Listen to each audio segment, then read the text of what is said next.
حي على الفلاح.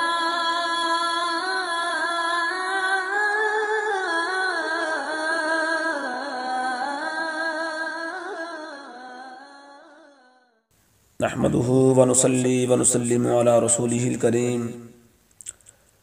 آپ دیکھ رہے ہیں اسلامک ٹیچر آن لائن۔ سب دیکھنے اور سننے والوں کو السلام علیکم ورحمۃ اللہ وبرکاتہ۔ رمضان المبارک کے مہینہ کا پہلا عشرہ گزر چکا ہے اور دوسرا عشرہ شروع ہو گیا ہے۔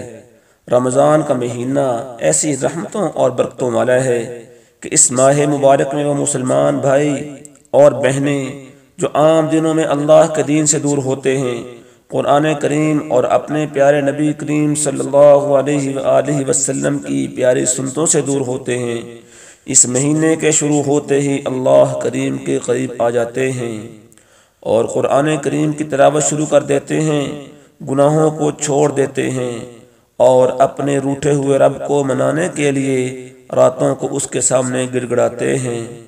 یہی وجہ ہے کہ رسول کریم صلی اللہ علیہ وسلم نے اس مہینے کو دوسرے مہینوں کا سردار قرار دیا ہے۔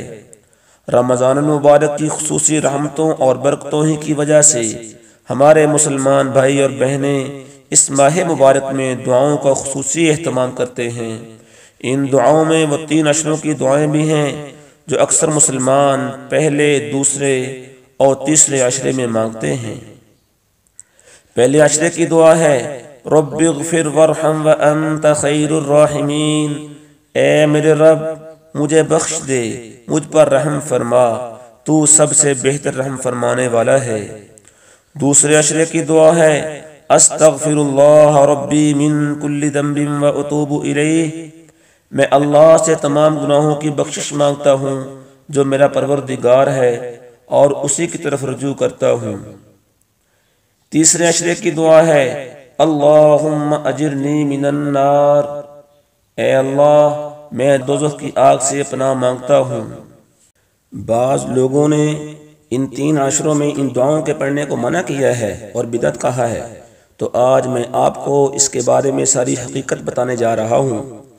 3 عشروں کی ان دعاؤں کو پڑھنے کا ہمیں حضور صلی اللہ علیہ وآلہ وسلم نے حکم نہیں فرمایا کہ تم نے پہلے عشرے میں یہ دعا، دوسرے میں یہ دعا اور تیسرے میں یہ دعا پڑھنی ہے، اور نہ ہی خود حضور علیہ السلام نے ان 3 عشروں کی مناسبت سے ان دعاؤں کو پڑھا ہے، بلکہ ان دعاؤں کے پڑھنے اور مشہور ہونے کی وجہ آقا نامدار علیہ السلام کی ایک طویل حدیث مبارکہ کے یہ الفاظ ہیں وَهُوَ شَهْرٌ أَوَّلُهُ رَحْمَةٌ وَأَوْسَطُهُ مَغْفِرَةٌ وَآخِرُهُ عِتْقٌ مِّنَ النَّارِ، اور وہ رمضان ایسا مہینہ ہے جس کا پہلا حصہ رحمت ہے اور دوسرا حصہ مغفرت ہے، جبکہ اس کا تیسرا حصہ دوزخ سے خلاصی ہے۔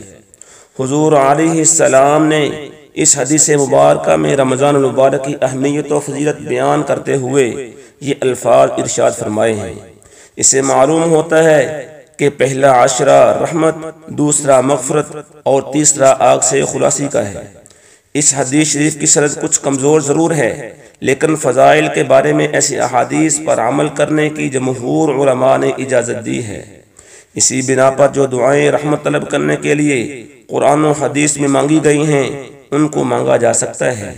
ایسے ہی قرآن و حدیث میں وہ دعائیں جن میں مغفرت یا آگ سے نجات مانگی گئی ہو انہیں ان ایام میں پڑھا جا سکتا ہے، اور مذکورہ 3 عشروں کی دعائیں بھی انہی دعاؤں میں شامل ہیں۔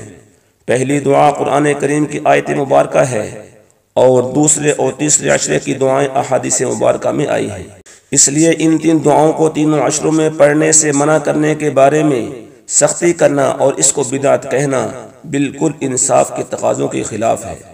اللہ پاک ہمیں عمل کی توفیق عطا فرمائے اور رمضان المبارک کی ان مبارک ساعات سے استفادہ کرنے کی توفیق عطا فرمائے، آمین یا رب العالمین۔